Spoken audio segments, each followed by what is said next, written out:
boa noite, bom dia ou tarde. Isso depende em qual parte do mundo digital que você está agora.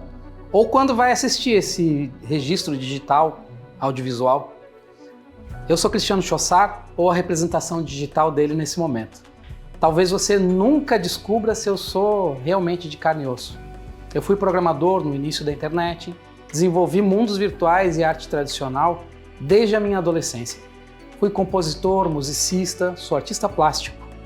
Fundei uma empresa de tecnologia e uma carreira de artista plástico na Europa e devo muito dessa expansão internacional à comunicação digital. Eu leciono marketing estratégico, inovação, comércio digital há mais de 10 anos e já escrevi livros didáticos em formato digital. E há anos venho escrevendo, em particular, minhas conclusões acerca da digitalização do mundo. Mais recentemente, com a expansão da minha carreira internacional, eu venho escrevendo também sobre a digitalização das artes. E foi assim, em um momento de fluxo e lucidez, que eu dei o primeiro passo para a definição do movimento digitalista. E com o acolhimento e apoio da instituição que abrigou o modernismo brasileiro, a PUC de São Paulo, eu leio agora para vocês o Manifesto pelo Digitalismo.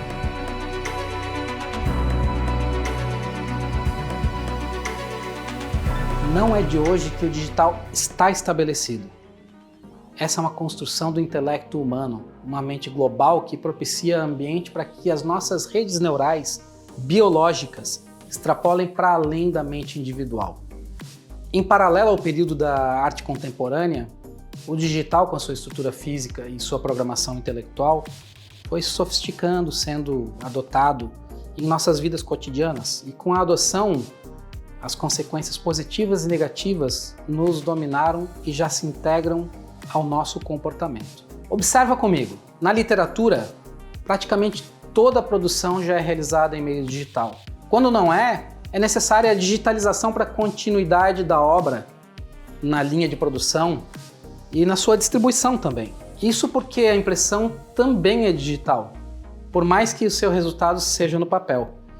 Por fim, a maior parte das vendas de livro, na atualidade, são realizadas em portais de e-books e a participação das livrarias virtuais cresceu 84% na receita das editoras. Isso só em 2020. Para uma experiência de leitura mais digital, basta um dispositivo móvel genérico como um smartphone com leitores de PDF ou um dispositivo dotado de tinta eletrônica como o conhecido Kindle, para ter uma experiência bastante satisfatória. Em alguns aspectos muito mais acessíveis e portáteis que os tradicionais livros impressos, mais leves, mais disponíveis e mais práticos. Afinal de contas, quem de nós carrega toda a sua biblioteca no colo para todo lugar que vai? Com esses novos meios digitais e seus meios físicos como o Kindle, uma biblioteca inteira cabe no seu bolso. Na música, boa parte dos instrumentos já são digitais, mas aqueles que não são devem ser microfonados para digitalizar, transformando então em bits, bytes para dentro de um computador onde vão ser editadas as faixas, as trilhas das músicas que vão seguir a linha de produção, mais uma vez, rumo a uma loja digital para tocar nos nossos dispositivos móveis. No cinema também não é diferente. Na televisão, também. Tudo já é digital. A dança, a pintura, o teatro, a fotografia, no entanto, das artes visuais é a que mais está digitalizada. Não estou dizendo assim com isso que tudo vai se tornar digital e que nada mais vai ser analógico, ignorando assim a história e tudo que já existiu, mas quero dizer sim, que o digitalismo acolhe esse legado e facilita a disseminação desse legado. Eu afirmo, como conclusão de todos os exemplos dados, que o digitalismo já é. Não precisa se afirmar no futuro. O digitalismo marca o início de uma era de libertação do mundo físico. Não se dissociando dele, mas representando o físico em meios diversos.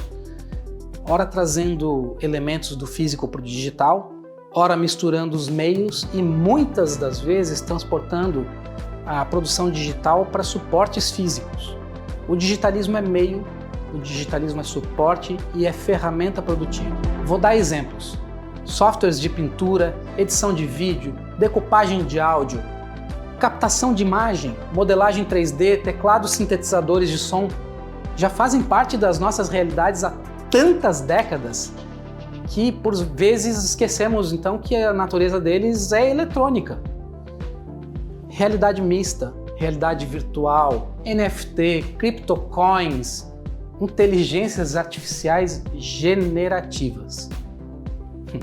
Mundo financeiro virtualizado, realidade aumentada, impressões 3D, sublimação digital, giclée, fine art, bordados computadorizados, corte a laser, torneamento computadorizado, todos esses são somente os primeiros exemplos de como os meios se misturam, dando vazão a uma imaginação liberta dos pincéis, mas sem deixar de usar eles, reverenciando seu antepassado, sem necessariamente abandoná-lo.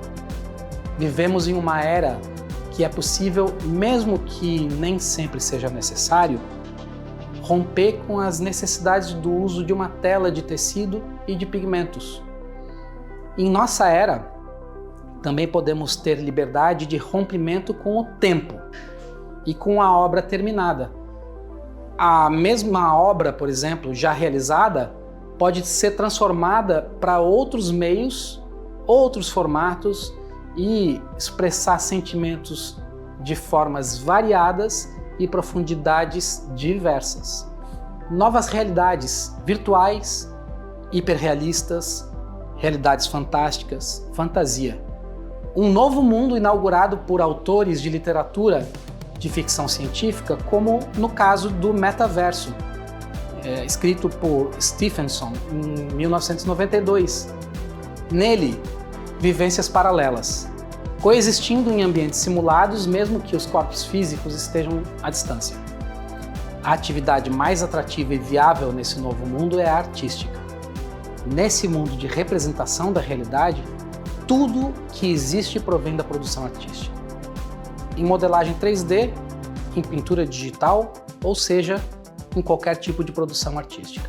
Os diversos mundos que já existem disponíveis para visitação atraem tantos usuários que todas as grandes marcas de bem de consumo já criaram as suas realidades em metaverso. E assim, sem saber, já se aproximaram da arte. Marcas que pensam em sustentabilidade financeira aproximam-se do metaverso quanto mais atrativo ele parece ser para diminuir os seus custos e incrementar o lucro ou a percepção de valor de sua existência nas mentes dos seus consumidores. Sem a obrigatoriedade de existir fisicamente, a arte não precisa ser transportada por caminhões, aviões, navios, estradas ou meios físicos. As fronteiras se tornam mais líquidas. Os novos limites são meramente intelectuais. Leis tributárias e alfandegárias tentam limitar um bem que é menos tangível e mais difícil de mensurar e de fiscalizar. A arte fica mais livre quando não precisa ficar presa em um suporte. Com novas técnicas mais computacionais que requerem competências artísticas diferentes das clássicas, mesmo sem dispensar elas. No digitalismo, a arte flui facilmente da mente sonhadora do artista para as telas dos usuários da internet, ou para um suporte físico, em impressoras especializadas em pigmentação natural, giclée, usando o processo fine art, impressoras 3D e tudo que esse novo mundo nos proporciona. Uma galeria de artistas japoneses não precisa mais transportar suas obras de arte por meio mundo para ser exibida em uma galeria nova-iorquina. Ela pode tanto projetar as imagens digitais em uma parede, usar uma televisão, como também inserir em equipamentos imersivos como óculos de realidade virtual ou simplesmente enviar para uma gráfica especializada em impressões artísticas e transformar ela no tradicional quadro de pendurar em paredes. Uma escultura digital argentina, por exemplo, pode ser exposta em Paris utilizando uma impressora 3D na França. E uma galeria virtual 3D pode estar presente em todos os países do mundo ao mesmo tempo. Se o artista não quiser depender dos intermediários nos meios físicos, como as galerias e os marchands, uma grande diversidade de marketplaces de NFT estão disponíveis aí para sua escolha. Se ao contrário disso ele acredita que um intermediário vai levar ele a uma carreira mais profissional, ele também vai poder ter liberdade de escolher por esse caminho. O digitalismo é a transmídia que permite ao artista extrapolar com facilidade o suporte da criação inicial em hiperlinks para outras mídias. Dessa forma, ele pode mostrar a emoção dele e expressar a sua arte de forma mais diversa possível. No digitalismo, uma música pode ser composta na essência da criatividade do ouvido de um músico inspirado em fluxo, executada no seu violão de cordas de aço, gravada em seu estúdio digital particular, publicada de forma independente em um ou diversos streamings conhecidos do público que admira o seu estilo musical e divulgados nas redes sociais e nos portais especializados. Ou, se preferir, toda essa produção digital pode também ser gravada em um disco de vinil. No digitalismo, um artista plástico pode utilizar foto de satélite como uma cena para pintura de observação e transformar em uma pintura digital utilizando pincéis que simulam aquarela e que simulam impasto de tinta a óleo, misturar com colagens de outros elementos, imprimir com pigmentos minerais em telas de algodão fabricadas na Alemanha desde 1584 e finalizar sua produção bordando pedras brasileiras nessa tela. Ao publicar esse trabalho, ele pode ainda descrever a sua expografia com poesia em áudio para cegos, para que eles possam compreender o sentimento do artista por trás dessas formas, cores, texturas e adicionar uma camada de realidade aumentada com um audiovisual ou com efeitos 3D que misturem, por fim, então, os mundos virtual e o mundo físico. Idealmente, o resultado apresentado também pode adaptar as cores das obras para vários tipos de daltonismo, personalizando as experiências para cada admirador da arte. No cinema, por exemplo, um filme como The Matrix pode ser ao mesmo tempo uma trilogia para o cinema, um jogo online, uma série de animações, um website repleto de contribuições dos seus fãs e um álbum musical que extrapola a trilha sonora dos filmes, tudo isso sendo uma só obra que se complementa no multiverso da sua existência artística desde 1999. Assim, eu reafirmo que não é de hoje que o digitalismo já é. O digitalismo é gentil, é agregador, é acolhedor. Ele constrói comunidades, recebe o legado de tudo que nos trouxe até aqui. O digitalismo propicia ao artista um meio democrático, ágil e amplamente disponível para sua produção, também para sua distribuição e também para sua divulgação. O digitalismo liberta a arte dos poderosos intermediários, mas coloca eles no seu devido lugar, o lugar de valor agregado, tirando eles do lugar de única opção ao sucesso do artista. O digitalismo disponibiliza ferramentas e o meio para uma expressão mais globalizada, mas não interfere necessariamente na essência do artista e na sua expressão artística, mas potencializa, propiciando uma transmídia mais completa. O digitalismo já tem elementos consistentes para sua fundação, mas ele não pretende se limitar aos elementos iniciais.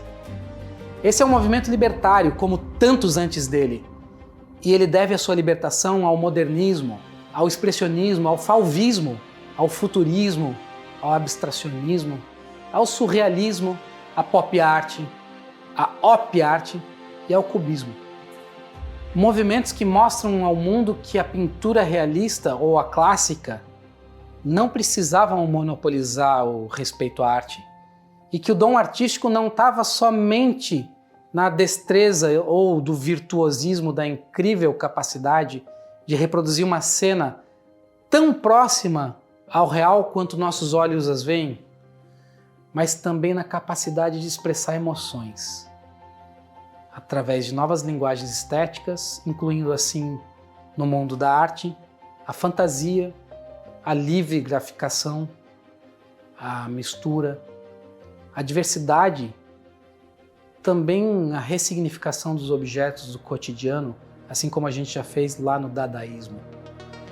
O formalismo da rima e os ritmos rebuscados continuam a ser esteticamente admiráveis, mas a liberdade conquistada pelos movimentos mais recentes mostra que existe beleza em abundância em outros elementos e formatos da literatura, da música, da dança e de tantas outras artes. O digitalismo inicia uma era de inovações e de subversos e está pronto para evoluir, para transformar e acolher legados. O digitalismo absorve e transforma tudo o que chegou antes, para bem ou para mal. Estimula todos os tipos de inovação, seja na arte de rua ou em estilos ainda não compreendidos ou aceitos, tanto pela sociedade como por parte de artistas e críticos mais conservadores. Todos são bem-vindos a usar o digitalismo e se servir dele. Essas infinitas possibilidades já fazem parte de uma tendência criada ao longo de décadas. E daí a necessidade de afirmar e reconhecer como um marco histórico no mundo das artes. O digitalismo é mutante, provocador, ele segue amadurecendo, acolhe e estimula a inovação, a inclusão, a diversidade, a pluralidade da forma mais democrática possível. Sem barreiras intelectuais ou elitistas, ele traz o inimaginável e o intangível para todos nós. Seja para provocar deleite ou náuseas. O digitalismo é o movimento da fluidez de ideias, de estéticas, de expressões artísticas e assim se apresenta nesse manifesto como uma ferramenta amplamente disponível para quem quiser utilizar, convidando assim explicitamente os artistas, produtores culturais, curadores, galeristas e todo o mundo cultural a contribuir, construir e apoiar esse manifesto. Eu fui somente o portador do primeiro passo desse movimento. Esse é só um ponto de partida para uma construção que é coletiva.